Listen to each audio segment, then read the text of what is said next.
호두와 같은 견과류는 지방이 많아서 산패가 쉽게 일어날 수가 있는데 호두에 포함된 불포화 지방산은 산화가 되기 쉬워요. 산화가 진행되면 지방의 구조가 변형이 되고 산화된 지방은 우리 몸에 염증을 일으키고 혈관에 손상도 줄 수 있는 그런 물질이죠. 이뿐 아니라 또 심혈관 질환까지 유발할 위험도 가지고 있고 호두가 산패되면 아크릴아마이드라고 하는 유해 물질이 생성될 수 있는데 이 물질은 발암 물질이죠. 이렇게 산패된 호두를 장기적으로 섭취할 때는 암에 대한 위험성도 증가시킬 수가 있어요. 그럼 산패돼서 변질이 일어난 호두는 어떻게 알 수 있을까요? 고소한 호두 좋아하시는 분들 굉장히 많으시죠. 호두는 그 자체로도 훌륭한 간식이지만 저는 달달하게 졸여진 호두강정이나 제과점에서 파는 호두과일을 커피랑 먹는 것을 좋아하는데 이렇게 맛도 좋고 건강에 이롭다고 잘 알려진 호두 그냥 막연하게 몸에 좋다고만 알고 있지 않으세요? 호두는 견과류의 일종으로 기원전 7000년 전 고대 인류가 친숙하게 섭취해온 식품이라고 해요. 인류가 이렇게 오래전부터 호두를 섭취해왔다니 아주 옛날부터 인류에게 많은 영양소를 적용해준 식품이에요. 호두에는 단백질이나 비타민이나 미네랄 등 여러 가지 영양소가 풍부하게 들어있는데 이렇게 풍부한 영양소가 함유된 호두가주는 우리 몸에 이로운 점 바로 알려드릴게요. 첫 번째 호두의 놀라운 효과는 바로 노화 방지예요. 호두에는 폴리페놀과 비타민 E 같은 강력한 항산화 물질이 풍부하게 들어있고 항산화 물질은 우리 몸의 유해산소를 제거하고 세포 손상을 방지하는 역할을 해주죠. 특히 노화 방지와 관련이 깊은 성분으로 이 피부 건강을 유지하고 노화 과정을 늦추는 데 도움이 될 수가 있겠죠. 또 면역력 향상에도 도움을 주고 감기나 질병에 대한 저항력을 키워주는데 자유라디칼은 우리 몸의 세포를 손상시켜서 노화와 관련된 여러 질병을 일으킬 수가 있어요. 호두에 함유된 항산화 물질은 자유라디칼로부터 세포를 보호해요. 세포의 노화를 늦추는데 중요한 역할을 해준다는 거죠. 또 호두에 풍부한 오메가3 지방산은 피부 건강에도 많은 도움이 되는데 피부 탄력을 유지하고 피부에 수분을 보충해 주는 데에도 꼭 필요한 성분이죠. 특히 피부가 노화되면서 생길 수 있는 주름과 피부 처짐을 예방하는 데도 매우 도움을 줄 수가 있죠. 두 번째 호두의 놀라운 효능은 바로 뇌 건강 유지예요. 호두의 외형이 뇌를 닮아 예로부터 머리가 좋아져 잘 알려져 있는데 외형만 닮았다고 뇌에 좋다는 것이 아닌 건 다들 알고 계시죠. 호두에는 오메가3 지방산이 풍부하게 들어있는데 오메가3는 주로 생선에서 많이 발견되는 성분이잖아요. 호두에도 그만큼 많은 양이 들어있어요. 해외 알츠하이머 저널에서는 호두가 산화 스트레스와 염증을 줄여주므로 알츠하이머 발병과 진행을 늦추거나 위험을 줄여준다는 연구 결과도 발표했는데 호두에는 이 오메가3 지방산인 알파리놀렌산이 풍부하고 이 성분은 뇌세포를 보호하고 인지 기능을 향상시키는 데 중요한 역할을 해주고 뇌 기능을 활성화시켜 치매와 같은 뇌질환을 예방하는 데 도움을 줄 수 있다는 거예요. 뇌 기능이 저하되지 않도록 돕는 호두는 노화로 인한 인지 저하를 늦추는 데도 굉장히 중요하고 호두에 들어있는 비타민 E 또한 풍부해서 뇌의 노화 방지에도 도움을 줄 수가 있죠. 비타민 E는 강력한 항산화 작용을 통해서 뇌세포를 보호하고 기억력과 인지 기능을 개선하는 데 도움을 주고 산화 스트레스로부터 뇌를 지켜줘요. 알츠하이머와 같은 치매를 예방하는 데 중요한 역할을 한다는 사실, 뇌 건강을 위해서는 이제부터 호두를 꼭 드시는 게 좋겠죠. 세 번째 호두의 효능은 바로 뼈 건강에 도움을 준다는 거예요. 호두가 뼈에 좋다는 사실 알고 계시나요? 좋은 영양소가 많이 들어있다는 것은 알아도 뼈에 좋다는 건 생소하신 분들이 있으신데 호두가 뼈 건강에 미치는 좋은 작용들 바로 알려드릴게요. 호두는 칼슘뿐 아니라 다른 중요한 성분들도 함유하고 있어서 뼈를 튼튼하게 만드는데 아주 효과적인 식품이에요. 호두는 칼슘과 마그네슘이 균형 있게 들어있는데 칼슘은 뼈를 구성하는 중요한 성분이지만 마그네슘 역시 뼈 건강에 필수적인 역할을 하죠. 마그네슘은 칼슘의 흡수를 돕고 뼈의 밀도를 유지하는 데 중요한 역할을 하죠. 이 두 성분이 적절히 균형을 이루면 뼈의 강도를 높이고 골다공증과 같은 질환을 예방할 수가 있는데 호두에 들어있는 오메가3 지방산은 뼈 건강에 직접적인 영향을 미치는 중요한 성분 중에 하나예요. 연구에 따르면 오메가3 지방산은 뼈의 형성을 촉진하고 뼈의 밀도를 높이는 데도 도움을 줄 수 있다고 해요. 이뿐 아니라 오메가3는 이세염증을 줄여주는 효과도 갖고 있고 관절염과 같은 염증성 질환에 걸리기 쉬운 사람들에도 굉장히 유익한 영향을 줄 수가 있어요. 호두의 놀라운 효능 네 번째는 바로 암 예방 효과예요. 호두는 항산화 작용과 항염증 작용 덕분에 암 예방 효과에도 효과적이라고 알려져 있는데 2022년 국제학술지에 실린 연구 자료를 보면 호두나 아마씨에 함유되어 있는 알파리놀렌산을 꾸준히 섭취하면 그렇지 않은 사람들과 비교해 심혈관 질환 위험률이 약 10% 정도 감소되고 관상동맥 심장질환 위험률은 20%나 줄어들었다고 해요. 그뿐 아니라 호두에는 이 폴리페놀과 엘라그산이 풍부하게 들어있는데 특히 이 엘라그산은 항암 성분으로 굉장히 유명해요. 엘라그산은 체내에서 엘라그산 대사물질로 변환돼서 암세포의 성장을 억제하는 데 도움을 주고 폴리페놀은 암세포의 확산을 막아주는 역할을 해주죠. 호두 호두는 이뿐만 아니라 오메가3 지방산을 많이 함유하고 있는데 오메가3 지방산은 염증을 줄이는 효과가 있죠. 암은 염증성 질환과 관련이 깊은데 호두가 가진 염증 완화 효과는 암 치료에 있어서 중요한 보조 역할을 해줄 수 있다는 것도 알고 계시나요? 호두에 포함된 비타민 E와 셀레늄 등의 성분은 면역력을 증진시키는 데 도움을 주는데 암 환자에게는 면역력이 굉장히 중요해요. 호두는 면역 시스템을 강화시켜줘서 우리 몸의 방어막을 형성하는 데 큰 역할을 할 수가 있겠죠. 호두의 효능 정말 놀랍죠. 이렇게 몸에 좋고 맛도 좋은 호두, 이것들과 먹으면 효과가 배가 되는데 호두와 궁합이 굉장히 좋은 식품들을 바로 알려드릴게요.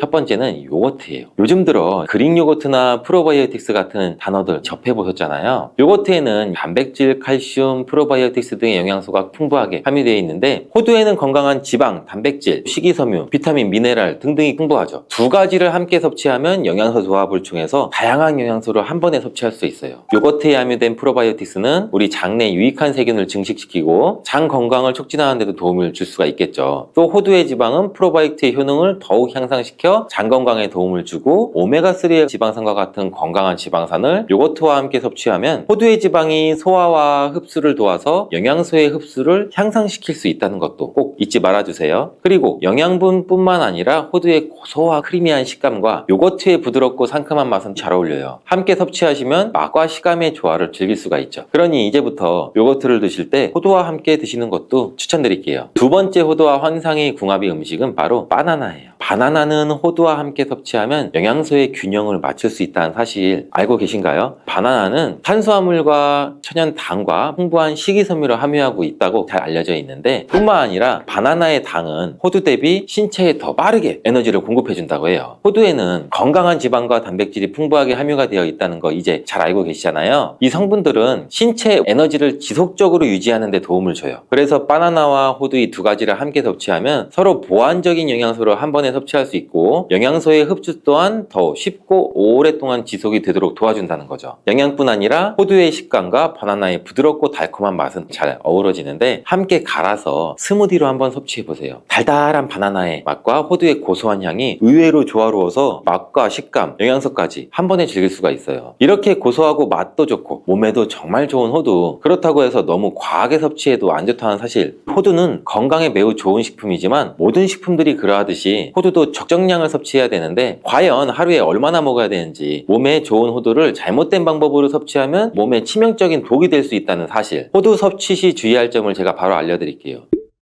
호두를 섭취할 때 유의할 점, 첫 번째는 알러지 반응이에요. 호두는 견과류 중 알러지를 유발시킬 수 있는 식품인데 일부 사람들에게 알러지 반응을 일으킬 수가 있대요. 호두 알러지가 있는 경우 호두를 섭취했을 때는 입술이나 혀, 또 얼굴이 부풀거나 호흡곤란을 겪을 수가 있는데 이는 개개인의 신체 증상에 따라서 매우 위험할 수도 있고 다르죠. 경우에 따라서는 굉장히 심할 수도 있고, 이런 증상이 발생되면 즉시 호두 섭취를 중단하고 필요시 의사와 상담해야 되고, 호두 섭취 시 주의할 점 두 번째는 과도한 섭취예요. 이 호두는 100g당 약 650칼로리로 매우 고칼로리 음식이에요. 하루 섭취량을 과도하게 초과하면 오히려 체중 증가를 유발할 수가 있는데 호두에는 지방이 많이 함유되어 있지만 대부분 불포화 지방이라 건강에 유익하다고 알고 있겠죠. 근데 칼로리가 높기 때문에 적정량을 섭취하는 것이 중요해요. 하루에 약 2-30g 정도, 이건 약 5알에서 7알 정도인데 쪽으로 봤을 때는 10개에서 15쪽 정도 돼요. 호두를 섭취할 때는 꼭 기억해 주세요. 호두 섭취 시 유의할 점 세 번째는 변질이 일어난 호두 섭취죠. 호두와 같은 견과류는 지방이 많아서 산패가 쉽게 일어날 수가 있는데 호두에 포함된 불포화 지방산은 산화가 되기 쉬워요. 산화가 진행되면 지방의 구조가 변형이 되고, 산화된 지방은 우리 몸에 염증을 일으키고 혈관에 손상도 줄 수 있는 그런 물질이죠. 이뿐 아니라 또 심혈관 질환까지 유발할 위험도 가지고 있고, 호두가 산패되면 아크릴 아마이드라고 하는 유해 물질이 생성될 수 있는데 이 물질은 발암 물질이죠. 이렇게 산패된 호두를 장기적으로 섭취할 때는 암에 대한 위험성도 증가시킬 수가 있어요. 그럼 산패돼서 변질이 일어난 호두는 어떻게 알 수 있을까요?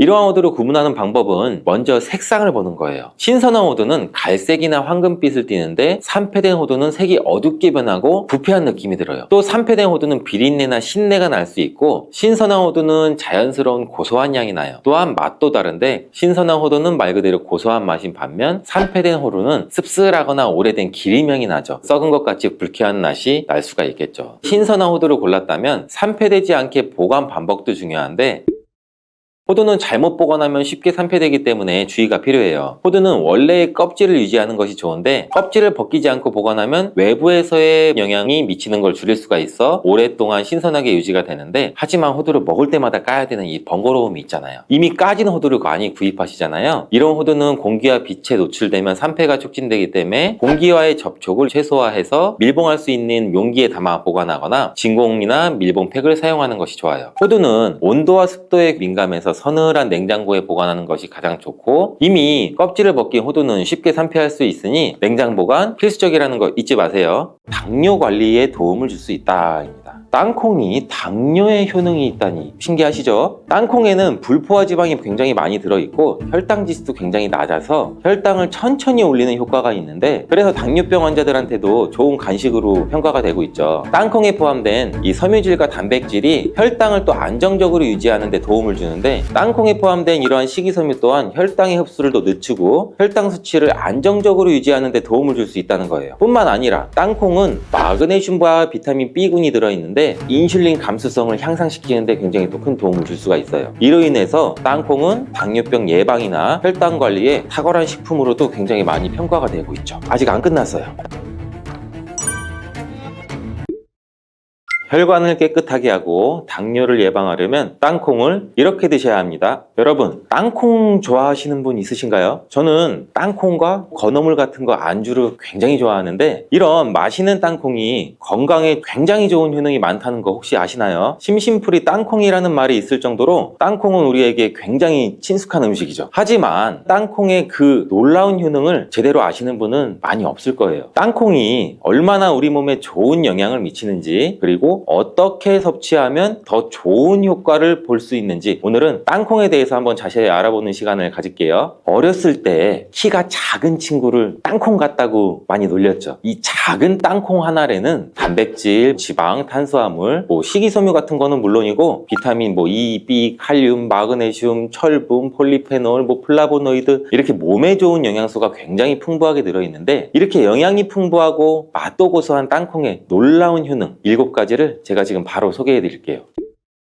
첫 번째는 땅콩의 놀라운 효능, 심혈관 질환 개선이에요. 이 미국의 심장학회에서는 땅콩을 추천 음식으로 소개한 거 알고 계시나요 혹시? 땅콩의 크기는 굉장히 작고 땅콩 안에 들어있는 영양소는 굉장히 많아요. 땅콩 안에는 불포화 지방산을 굉장히 많이 함유하고 있는데, 특히 땅콩에 함유된 이 모노불포화 지방산과 다불포화 지방산이라는 게 있어요. 나쁜 콜레스테롤인 LDL 수치를 낮춰주고 좋은 콜레스테롤인 HDL 수치를 높이는 데 도움이 돼요. 또한 땅콩에 함유된 이 단일 불포화 지방산이라는 거는 우리 몸에 있는 콜레스테롤 수치를 낮추는 데도 도움을 주고 혈중 콜레스테롤 수치가 낮아져서 또 심장 건강을 지키는 데도 매우 이로운 작용도 같이 하죠. 또 이러한 땅콩에는 불포화 지방산도 풍부하고 비타민 E가 풍부하게 들어있어서 혈액 순환도 돕고 심혈관 건강에도 굉장히 좋은 영향을 미칠 수가 있어요. 또 이 땅콩에는 마그네슘이나 칼륨, 식이섬유와 같은 이 심혈관 건강에 좋은 영양소를 함유하고 있어서 혈압 조절에도 굉장히 도움을 줄 수 있고 혈관도 건강하게 유지할 수 있게 도움을 준다는 것도 꼭 한번 기억해 주세요. 땅콩의 놀라운 효능 두 번째, 뇌 건강에 도움을 주는 거예요. 땅콩에는 레시틴과 비타민 E가 들어있는데, 이 성분은 뇌세포를 보호하고 뇌의 건강을 유지하는 데 굉장히 중요한 역할을 하죠. 특히 이러한 땅콩은 우리 기억력과 집중력 향상에도 도움을 줄 수 있어서 중년층과 노년층한테 매우 유익한 음식이라는 거, 그리고 땅콩이 함유된 비타민 E나 폴리페놀, 특히 그 레스베라트롤 같은 강력한 항산화 성분이 들어있는데, 이는 우리 뇌 건강에 도움을 줘요. 이러한 항산화 작용은 뇌에서 발생할 수 있는 산화 스트레스도 줄여주고 신경세포도 보호하고 뇌 기능을 향상시키는 기능도 같이 해주거든요. 이러한 땅콩은 불포화 지방산, 특히 오메가3 같은 지방산을 포함하고도 있고 뇌 기능도 개선하고 치매와 같은 뇌질환도 예방할 수 있는데, 불포화 지방산 같은 경우는 우리 뇌 세포막의 구성 성분으로 중요한 역할을 하고 뇌의 신경 전도 속도를 또 높여줘요. 그래서 기억력과 학습 능력도 향상시킬 수도 있습니다. 땅콩의 효능 굉장히 놀랍지 않나요? 아직까지는 놀라기는 이른데, 이러한 땅콩의 효능 세 번째는 또 체중 관리에 도움을 줘요. 땅콩은 단백질과 식이섬유가 풍부해 조금만 먹어도 우리 몸의 포만감을 오래 유지시켜주기도 하는데, 그래서인지 우리가 과식도 예방할 수가 있고 체중도 관리하는데 도움을 줄 수가 있죠. 그냥 땅콩 땅콩도 좋지만 땅콩을 갈아 만든 땅콩 버터도 포만감을 오래 유지시켜줘서 과식을 방지하는 데는 굉장히 효과적이에요. 또 단백질과 지방이 풍부해서 에너지도 공급하는 데 일조를 하고 건강한 체중 관리도 도와줘요. 하지만 모든 음식은 과유불급. 근데 영양이 풍부한 땅콩은 칼로리가 많은 식품이에요. 그래서 하루에 10알이나 20알 정도 적정량을 섭취하는 것이 굉장히 중요하다는 거 기억해 주세요. 땅콩의 놀라운 효능 네 번째는 바로 당뇨 관리에 도움을 줄 수 있다입니다. 땅콩이 당뇨에 효능이 있다니 신기하시죠? 땅콩에는 불포화 지방이 굉장히 많이 들어있고 혈당 지수도 굉장히 낮아서 혈당을 천천히 올리는 효과가 있는데, 그래서 당뇨병 환자들한테도 좋은 간식으로 평가가 되고 있죠. 땅콩에 포함된 이 섬유질과 단백질이 혈당을 또 안정적으로 유지하는 데 도움을 주는데, 땅콩에 포함된 이러한 식이섬유 또한 혈당의 흡수를 더 늦추고 혈당 수치를 안정적으로 유지하는 데 도움을 줄 수 있다는 거예요. 뿐만 아니라 땅콩은 마그네슘과 비타민 B군이 들어있는데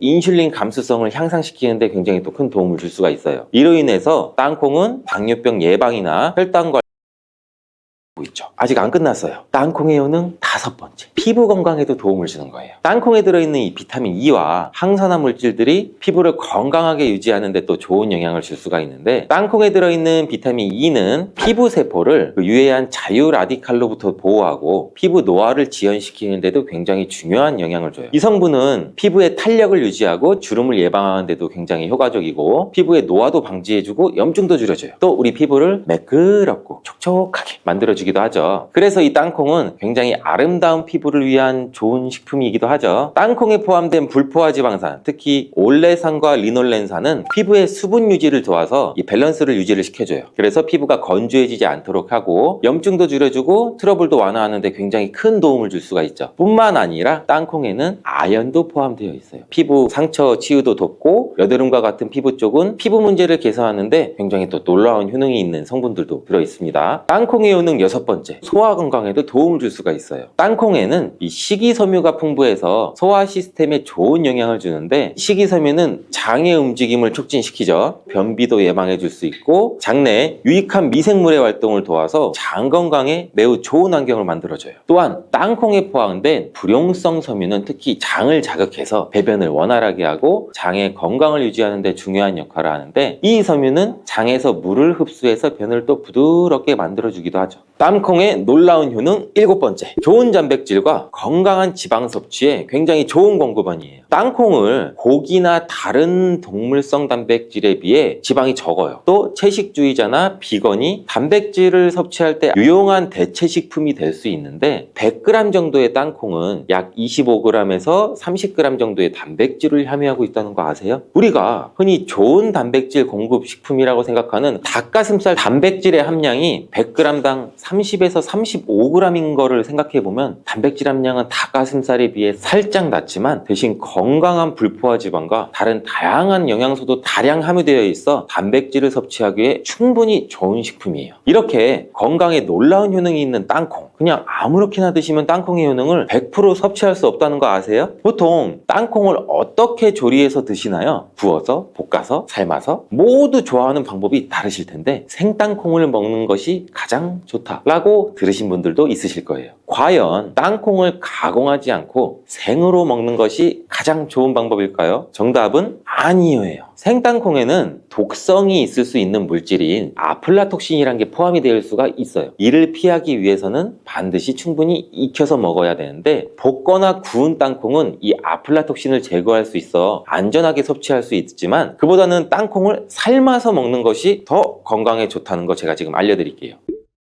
땅콩을 삶았을 때는 더욱 건강에 좋은 이유가 몇 가지가 있는데, 첫 번째는 삶은 땅콩은 볶은 땅콩에 비해서 항산화 성분이 더 많아요. 볶을 때 일부 항산화 성분이 파괴될 수도 있고, 또 땅콩의 껍질에는 이 폴리페놀과 레스베라트롤 같은 이 항산화 성분이 풍부하게 함유되어 있기 때문에 땅콩을 볶은 뒤 버리는 껍질은 이런 몸에 유익한 성분들을 적게 섭취할 수밖에 없겠죠. 또 두 번째는 삶은 땅콩은 과일산이 더 적어요. 그리고 식이섬유도 풍부한데 이로 인해 소화가 용이할 수 수가 있어요. 세 번째는 삶은 땅콩은 아크릴아마이드라고 하는 발암물질도 덜 생성이 돼요. 아크릴아마이드는 고온에서 볶을 때 발생할 수 있는데 삶는 과정에서는 이 유해물질이 생성되지 않아요. 이제는 건강을 위해서는 땅콩을 삶아 드셔야 된다는 거 아시겠죠? 하지만 땅콩을 섭취하기 번거롭거나 조금 더 쉽게 섭취하고 싶으신 분도 있을 거예요. 이런 분들은 땅콩 버터를 드시면 돼요. 땅콩 버터를 땅콩에 버터를 넣어가지고선 비비는 거 아니야? 뭐 이런 식으로 생각을 했는데 그게 아니고 땅콩을 계속해서 갈게 되면 크림과 같은 형태로 변하게 돼요. 근데 이게 마치 버터처럼 부드러워서 땅콩 버터라고 부르는 거죠. 땅콩 버터는 땅콩의 영양소를 그대로 담고 있어서 섭취할 때 매우 편리한데 가공된 땅콩 버터에는 설탕이나 염분이 추가될 수가 있어요. 첨가물이 없는 순수한 땅콩 버터를 선택하는 게 좋겠죠. 땅콩 버터는 샐러드 드레싱에 넣거나 뭐 통밀빵 같은 데 발라 먹으면 더욱 건강하고 맛있게 섭취할 수가 있겠죠. 맛도 좋고 건강에도 좋은 이러한 땅콩, 이렇게 좋은 땅콩도 섭취할 때 주의할 점이 있다는 거 알고 계시죠? 제가 지금 말씀드릴게요.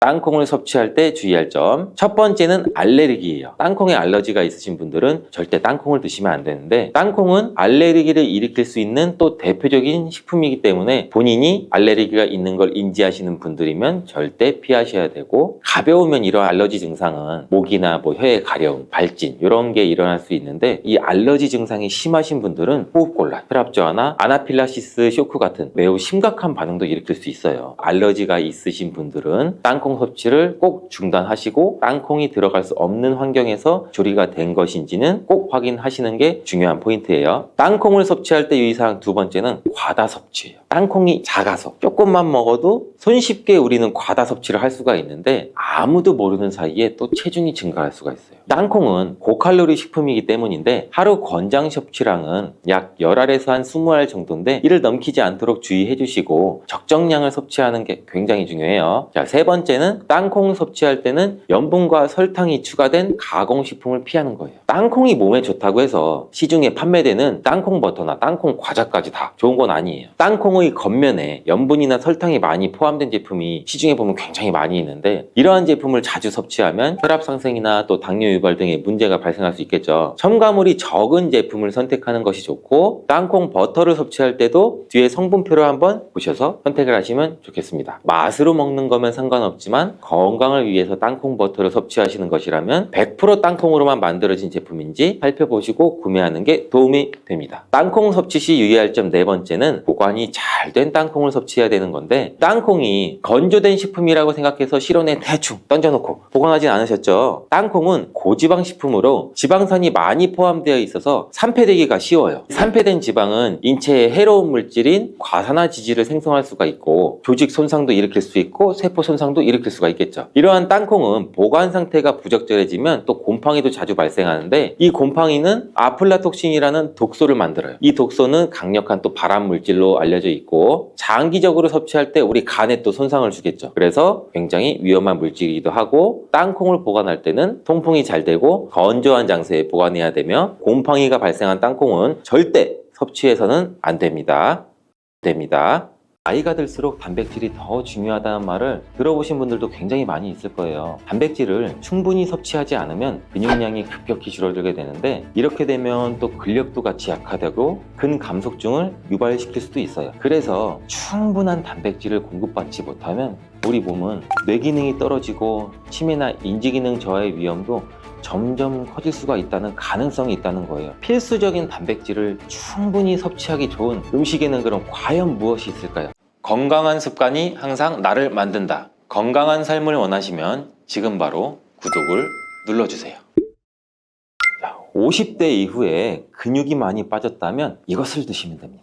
요새 들어 몸이 예전 같지 않다고 느끼시는 분들 굉장히 많은가요? 만약 그런 분들이 계신다면 몸에 단백질이 부족한 것을 의심해 볼 수도 있어요. 나이가 들면서 왜 단백질 섭취가 중요한지, 그리고 그에 따른 여러 가지 사실들을 알아보라고 하는데, 나이가 들수록 단백질이 더 중요하다는 말을 들어보신 분들도 굉장히 많이 있을 거예요. 우리 몸에 필수 영양소라는 단백질, 이 단백질 섭취가 중요한 이유 제가 바로 5가지를 알려드릴게요. 첫 번째로 근감소증 예방이 있어요. 자, 나이가 들면 근육량이 자연스럽게 줄어들게 되는데 이를 근감소증이라고 해요. 근감소증은 우리 근육이 빠르게 줄어드는 질환으로, 단백질은 근육을 구성하는 주요 성분 알고 계시죠? 단백질을 충분히 섭취하지 않으면 근육량이 급격히 줄어들게 되는데, 이렇게 되면 또 근력도 같이 약화되고 근감소증을 유발시킬 수도 있어요. 이러한 단백질이 부족하게 되면 그 진행이 훨씬 더 빨라질 수가 있는데, 근육이 줄어들게 되면 일상생활을 하기 굉장히 불편해지고, 이렇게 되면 근육도 더 감소하게 되고 악순환이 계속 생길 수가 있죠. 단백질 섭취와 운동을 같이 병행하는 게 제일 좋아요. 원래 흔히들 많이 알고 계시잖아요. 단백질이 중요한 이유 두 번째는 면역력 증가예요. 이 단백질과 면역력이 연관이 있다고 하시면서 의아해하시는 분들 굉장히 많아. 뭐가 관계가 있어? 뭐가 연관이 있지? 자, 지금부터 한번 볼 텐데, 단백질은 우리 몸속에 세포 그리고 장기뿐 아니라 수많은 호르몬을 구성하는 굉장히 중요한 요소예요. 또 단백질이 면역 시스템에서 중요한 역할을 하는 항체와 효소를 생성하는데, 백혈구라고 많이들 들어보셨죠? 이 백혈구는 우리 몸의 감염을 인식하고 싸우는 우리 전투부대예요. 주요한 면역세포인데, 이 백혈구가 주로 단백질을 사용해서 우리 몸에 쳐들어온 병원균을 인식하고 항체를 만들어서 병원균을 물리치게 되는 중요한 역할을 해요. 또한 우리 몸의 중요한 면역세포도 감염에 대응할 때 단백질을 쉽게 말해 먹이로 사용해서 신호를 보내고 병원균을 파괴하는 작용을 해요. 그럼 이 단백질이 굉장히 중요하다는 거 아시겠죠? 나이가 들면 들수록 우리 몸의 면역 시스템이 약해지기 쉬운데, 그럴수록 이렇게 단백질을 충분히 섭취하면 우리 모두 면역력을 높일 수 있습니다. 자, 단백질 섭취가 중요한 이유 세 번째는 심혈관계 질환 예방이에요. 단백질은 심혈관 건강에도 영향을 주는데, 특히 식물성 단백질이 도움을 굉장히 많이 준다고 해요. 예를 들면 우리 몸에 콩류, 견과류 등의 나쁜 콜레스테롤인 LDL 수치를 낮추고 심혈관계 질환의 위험을 줄이는 데 도움이 돼요. 특히나 노년층에서 단백질 섭취는 고혈압이나 동맥경화 그리고 심장병, 이런 성인병을 예방하는 데 굉장히 중요한 역할도 같이 합니다. 자, 네 번째는 우리 피부의 탄력 저하를 예방합니다. 피부의 주된 성분 중 하나인 콜라겐, 여러분들 굉장히 많이 들어보셨죠? 이 콜라겐은 주로 단백질로 굉장히 많이 이루어져 있는데, 나이가 들면 우리가 콜라겐이 자연스럽게 감소하게 돼요. 이로 인해 여기 피부 탄력도 떨어지고 주름도 생기고, 이때 단백질을 충분히 섭취하게 되면 피부 건강에도 좋은 영향을 주는데, 단백질 공급은 피부 재생을 촉진을 시키기도 하고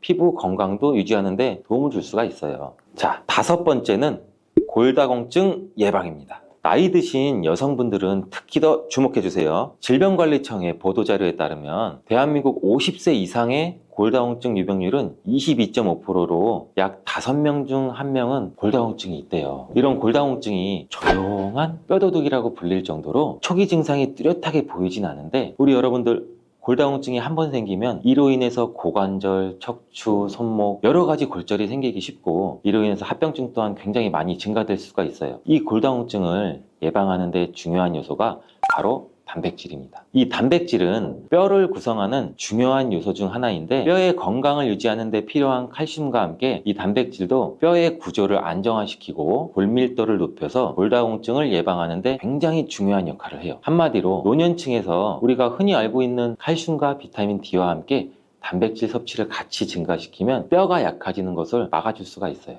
이렇게 중요한 우리 몸속의 단백질이 혹시 부족하게 된다면 무슨 일이 일어날까 생각해 본 적 있으세요? 단백질이 부족하면 여러 가지 신체 기능에 문제가 생겨요.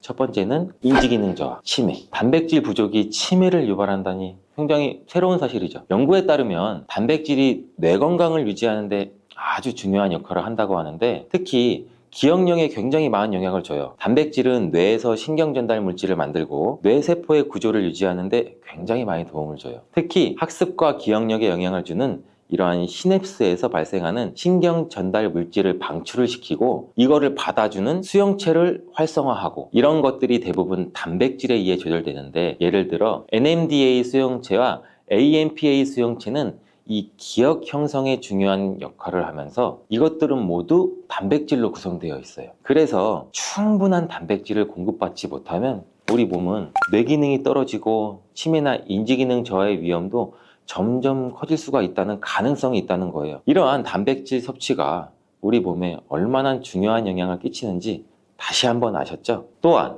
단백질이 부족하게 되면 탈모도 일어날 수 있다는 거 여러분들 아세요? 혹시 머리카락이 점점 얇아지고 있거나 나는 샤워를 하면서 머리를 감는데 하수구 구멍에 머리카락이 한 움큼씩 빠지고 이렇게 느끼는 분들 굉장히 많을 거예요. 이러한 탈모도 단백질 부족과 굉장히 관련이 많아요. 우리 머리카락이 단백질인 케라틴으로 주로 이루어져 있기 때문에 단백질이 부족하면 머리카락이 자연스럽게 약해지고 그 증상이 점점 심해지면 탈모가 올 수 있어요. 옛날에 뭐 촛불을 태우거나 흔히 라이터를 켜서 불을 붙이거나 할 때 머리카락이 타면 곱슬곱슬하게 금방 타고 약간 돼지 비린내 아니면 뭐 탄내, 지방 탄내가 올라오잖아요. 우리가 또 흔히 광고로 많이 접하는 탈모 영양제 같은 경우도 맥주 효모 성분과 머리카락을 구성하고 있는 아미노산 단백질로 많이 이루어져 있어서 그 영양제의 대부분이 맥주 효모와 단백질로 구성이 되어 있는 것을 보면은 쉽게 이해가 가실 거예요. 그러니 건강한 모발을 생각한다면 단백질을 잊지 말고 섭취하시는 게 맞겠죠? 그런데 말입니다. 왜 노년층이 단백질을 더 많이 섭취해야 하는 걸까? 젊은 사람보다 더 중요한 이유가 있을까요? 그 이유는 노년층은 근육이 자연스럽게 감소가 돼요. 또 신진대사도 느려져서 우리 몸의 기초대사량이 감소하기 때문에 체지방률이 증가할 수가 있고 단백질의 체내 합성 능력 또한 떨어지게 돼요. 그러면 어떻게 될까요? 근육량이 줄어들게 되면 그만큼 여러분들의 신체 활동도 힘들어지면서 일상생활에서 어려움을 겪을 수가 있는 거예요. 그래서 노년층은 단백질을 충분히 섭취해서 근육을 유지하는 게 정말 중요해요. 근데 노년층은 소화 기능이 떨어지기 때문에 사실 고기나 생선 같은 이러한 동물성 단백질을 섭취하는 게 굉장히 불편할 수가 있어요. 또 나이가 드시면서 식사량 또한 감소가 될 수가 있고 식사 준비의 번거로움도 매끼 단백질을 챙겨 먹고 하는데 어려움을 주는 게 사실이에요. 그래서 혼자 지내시는 분들은 더욱더 단백질 섭취가 어렵기도 해요. 어떤 분들은 체중 증가를 걱정하시면서 단백질이 고칼로리라고 생각해서 드시기를 꺼려 하시고 그렇다고 해서 섭취하기 어렵다고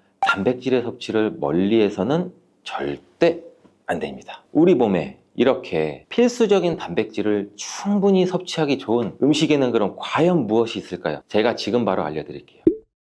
단백질을 섭취하기에 좋은 추천 음식 4가지를 바로 소개해드리면 첫 번째, 계란입니다. 사실 단백질 하면 가장 먼저 떠오르는 식품이 계란이죠. 운동을 굉장히 많이 하는 분들도 계란도 많이 먹고 이 하루에 필요한 단백질의 20%를 계란으로 섭취할 수 있다는 거 아셨나요? 특히 계란의 단백질은 완전 단백질로 분류하게 되는데 이는 우리 몸이 제대로 기능하는데 필요한 필수 아미노산을 포함한다는 거예요. 계란은 단백질뿐 아니라 비타민 A, D, E도 함유하고 있어서 건강에 매우 좋은데 자연적으로 비타민 D를 함유하고 있는 드문 식품 중 하나예요, 이 계란이. 또한 계란 노른자에는 칼슘, 구리, 요오드, 철분 이렇게 미네랄 굉장히 많이 풍부하고 있는데 이 계란을 먹으면 정말 많은 다양한 영양소를 섭취할 수 있다면 이점이 분명하게 있다는 거예요. 자, 두 번째 식품은 생선이에요. 우리 등푸른 생선 좋다는 이야기는 누구나 한 번쯤은 들어보셨을 텐데 사실 이 등푸른 생선뿐 아니라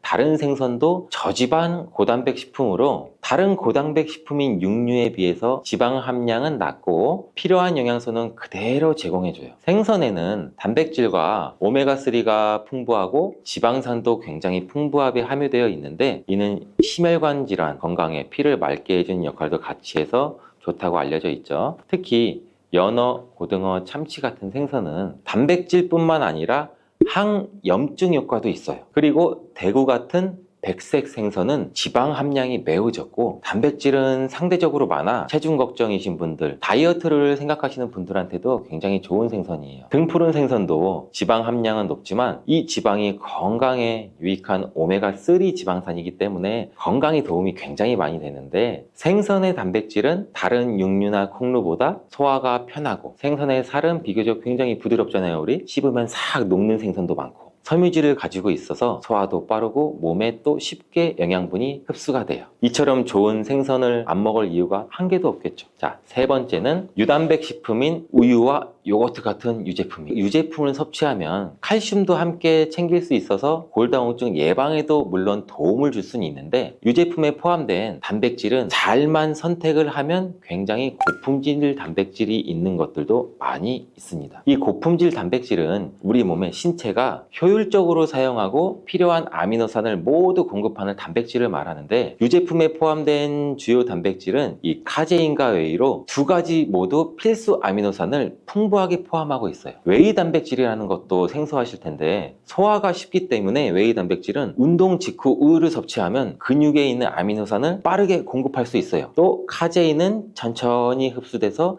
장기간 일정 수준의 아미노산을 우리 몸에 제공해 근육 손실을 방지하는 데 도움을 줄 수가 있어요. 하지만 우유 제품을 먹으면 속이 더부룩하거나 불편하신 분들도 많으시죠. 많은 사람들이 유제품을 섭취할 때 소화 불편을 겪을 수가 있는데, 특히 락토스 불내증, 즉 유당불내증이 있는 경우에요. 어린이들도 유당불내증이 있는 어린이가 많아서 요새 시장은 굉장히 다양해져서 이런 분들을 위한 락토프리 우유, 치즈, 요구르트 등은 이 락토스가 거의 없거나 적은 제품들도 굉장히 많이 나와 있어요. 이 락토스 불내증이 있는 사람들도 이런 유제품은 문제없이 섭취가 할 수 있는데, 소화가 어렵거나 내가 힘드신 분들은 참고하시면 될 것 같아요. 자, 네 번째는 콩류예요. 우리 콩류 또한 식물성 단백질로 굉장히 유명하죠. 콩류는 식물성 단백질을 제공하는 가장 대표적인 식품인데, 두부나 우유 같은 식품으로 쉽게 섭취할 수도 있고, 콩류와 같은 식물성 단백질은 고기와 유제품과 같은 동물성 단백질에 비해 지방 함량이 굉장히 낮아요. 또한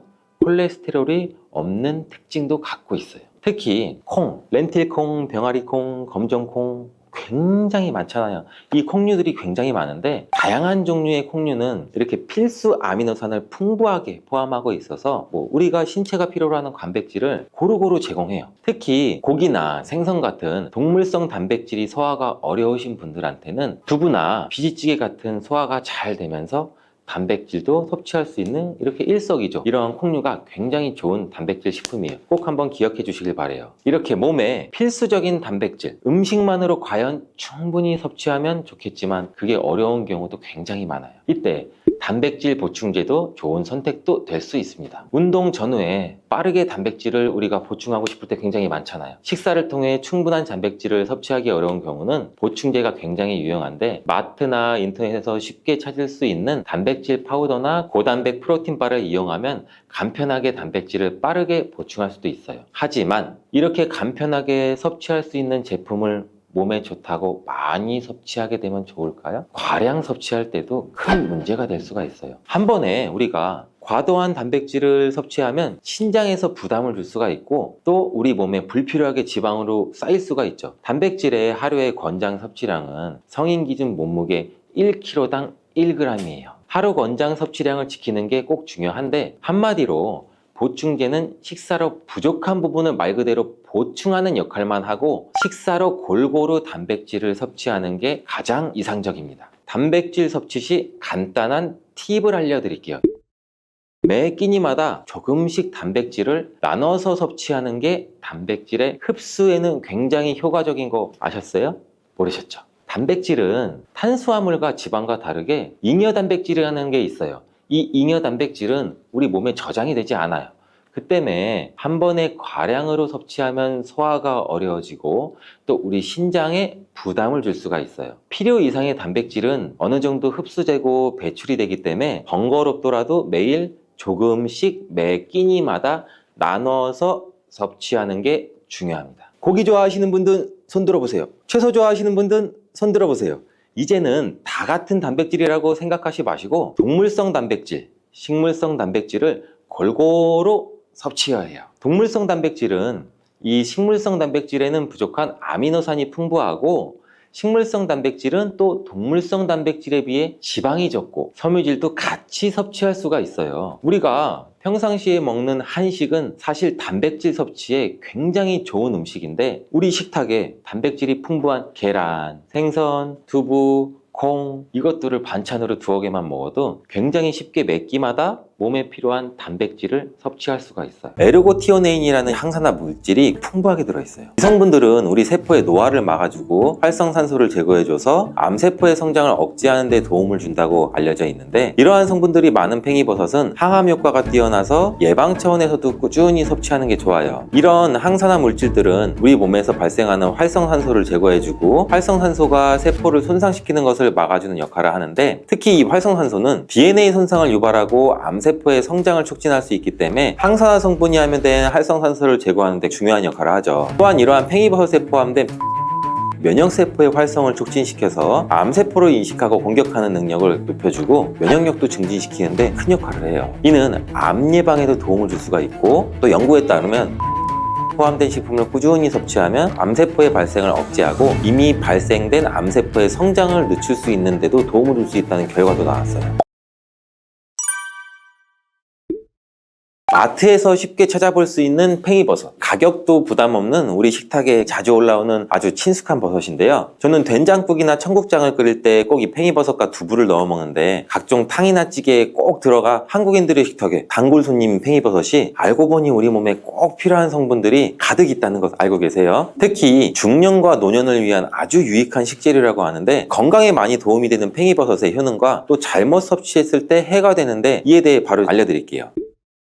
먼저 이 팽이버섯은 면역력 강화에 굉장히 좋은 식품이라는 거 알고 계세요 혹시? 팽이버섯에서 많은 영양소가 함유되어 있는데, 팽이버섯은 베타글루칸 성분이 굉장히 풍부해요. 팽이버섯에 포함된 베타글루칸 성분이 면역력을 증진시켜주기 때문인데, 이 성분이 면역세포를 자극해서 우리 몸의 면역력을 강화해주고 우리 몸의 면역세포를 활성화시키고 대식세포와 T세포 등 면역 시스템의 핵심 세포들을 활성화시켜서 외부에서 침입하는 세균이나 바이러스에 대한 방어 능력을 높여줘요. 그래서 바이러스나 세균을 물리치는 데 중요한 역할을 해주죠. 이런 성분 때문에 팽이버섯은 몸의 자연 치유 능력을 증가시키는 데에도 도움을 주는데, 항염증 작용과 함께 면역세포가 체내에서 정상적으로 활성화가 되도록 돕기 때문에 자주 감기 걸리거나 피로가 쌓여있는 분들한테도 도움이 될 수 있고, 특히 면역력이 약해지기 쉬운 중년이나 노년층한테는 많은 도움이 될 수 있다는 거예요. 팽이버섯의 두 번째 효능은 바로 혈액순환 개선 효과예요. 팽이버섯은 혈액순환에 도움을 줄 수 있는 식품이라는 거 처음 들어보셨죠? 팽이버섯에는 리그난이라는 성분이 함유가 되어 있는데, 이 리그난이라는 성분은 혈관을 확장시키고 혈액순환을 개선해서 혈액이 원활하게 흐를 수 있도록 도와줘요. 팽이버섯을 섭취하게 되면 이러한 성분의 효과로 인해서 혈액이 원활하게 흐르면서 고혈압이나 동맥경화 예방에 긍정적인 영향을 주겠죠. 혈압 조절과 고혈압도 예방할 수가 있고 심혈관 질환의 예방에도 도움이 될 수가 있죠. 또한 이러한 팽이버섯은 콜레스테롤 수치를 낮추는 데에도 도움을 주는데, 팽이버섯에 풍부하게 포함된 이 식이섬유가 장에서 콜레스테롤을 흡수해서 배출시키는 역할을 해줘요. 이때 혈액 속의 나쁜 콜레스테롤을 감소시킬 수가 있고, 이로 인해서 팽이버섯을 섭취하면 동맥경화나 심장질환의 위험률도 낮아지는데 효과적인 도움을 줄 수가 있는 것이죠. 팽이버섯의 놀라운 효능 세 번째는 항암 효과예요. 팽이버섯이 다른 버섯에 비해 향이 적어서 뭔가 영양소도 적을 것 같다고 생각하시는 분들 있으신가요? 팽이버섯에는 항산화 성분인 비타민 C와 폴리페놀, 그리고 에르고티오네인이라는 항산화 물질이 풍부하게 들어있어요. 이 성분들은 우리 세포의 노화를 막아주고 활성산소를 제거해줘서 암세포의 성장을 억제하는 데 도움을 준다고 알려져 있는데, 이러한 성분들이 많은 팽이버섯은 항암 효과가 뛰어나서 예방 차원에서도 꾸준히 섭취하는 게 좋아요. 이런 항산화 물질들은 우리 몸에서 발생하는 활성산소를 제거해주고 활성산소가 세포를 손상시키는 것을 막아주는 역할을 하는데, 특히 이 활성산소는 DNA 손상을 유발하고 암세포의 성장을 촉진할 수 있기 때문에 항산화 성분이 함유된 활성산소를 제거하는 데 중요한 역할을 하죠. 또한 이러한 팽이버섯에 포함된 베타글루칸은 면역세포의 활성을 촉진시켜서 암세포를 인식하고 공격하는 능력을 높여주고 면역력도 증진시키는데 큰 역할을 해요. 이는 암 예방에도 도움을 줄 수가 있고, 또 연구에 따르면 베타글루칸이 포함된 식품을 꾸준히 섭취하면 암세포의 발생을 억제하고 이미 발생된 암세포의 성장을 늦출 수 있는데도 도움을 줄 수 있다는 결과도 나왔어요. 팽이버섯의 놀라운 효능 네 번째는 바로 피부 건강에 좋다는 거예요. 팽이버섯이 피부에 좋다는 이야기 들어보신 분 있으세요? 생소하신 분들 많으실 거예요. 팽이버섯은 피부 건강에도 굉장히 유익한데, 팽이버섯에는 비타민 D와 항산화 물질이 풍부하게 들어있는데, 이 성분들은 또 피부 건강에 매우 중요한 역할을 해요. 비타민 D 같은 경우도 피부의 세포가 재생되고 성장될 수 있도록 돕는 역할도 하고, 피부 세포를 보호하고 재생도 촉진을 시키죠. 그리고 항산화 물질은 피부의 노화 방지와 피부 염증을 예방하는 효과도 있는데, 특히 팽이버섯에 포함된 에르고티오네인은 피부 노화의 원인인 활성산소를 제거해줘서 피부를 보호해주는 역할도 해요. 노화가 시작되는 중년 이후에는 피부 탄력이 떨어지고 주름이 생기기 빠지기 쉬운데 팽이버섯을 섭취하면 이러한 피부 노화도 예방할 수 있으니 피부 노화가 걱정되시는 분들은 팽이버섯을 꼭 섭취해 주셔야겠죠. 팽이버섯의 놀라운 효능 5번째는 바로 이 체중 감량 효과예요. 다이어트 식단에 단골 손님으로 등장하는 팽이버섯은 칼로리가 매우 낮고 식이섬유가 풍부한데 100g 기준으로 약 35칼로리 정도밖에 되지 않기 때문에 체중 감량 등에 부담 없이 섭취할 수 있는 고마운 식품이에요. 낮은 칼로리와 높은 식이섬유로 팽이버섯은 다이어트 식단에 적합한 음식인데 뿐만 아니라 팽이버섯에 함유된 베타글루칸 성분은 지방 분해를 촉진하는 데 또 도움을 줄 수가 있어요. 베타글루칸은 혈당 수치를 안정화시켜서 과도한 인슐린 분비를 억제하고 혈당이 급격하게 오르는 것을 방지해주고 지방 축적을 막아주는 데 효과적으로 다이어트에 도움을 줄 수가 있어요. 팽이버섯에는 식이섬유가 굉장히 풍부한 것으로 유명한데 식이섬유가 많이 들어있다는 식품이 양배추의 약 2.4배, 고구마의 약 1.7배의 식이섬유를 이 팽이버섯이 함유하고 있다는 거예요. 식이섬유는 장 건강을 촉진하고 포만감을 오래 유지시켜주는 효과가 있다는 건 다들 잘 아실 거예요. 팽이버섯에 함유된 풍부한 식이섬유의 이러한 작용으로 인해서 과식을 방지하고 칼로리 섭취를 자연스럽게 줄여주고 장 운동을 촉진시켜서 장 건강을 개선하는 데 중요한 역할을 해주죠. 장이 건강하면 음식이 효과적으로 소화되고 흡수가 되고 배변 활동이 원활하게 이루어지고 이때 우리 몸에 불필요한 물질들이 배출되고 체중 관리에도 도움을 줄 수가 있는 거예요. 다시 말해 팽이버섯은 칼로리가 낮고 포만감을 주고 지방 분해와 혈당 조절까지 돕기 때문에 다이어트를 고려하시는 분들한테는 일석삼조의 효과가 있는 매우 유용한 식품이라 할 수가 있죠. 이렇게 체중 감량에 도움을 주는 팽이버섯 안 먹을 이유가 없겠죠. 몸에 좋은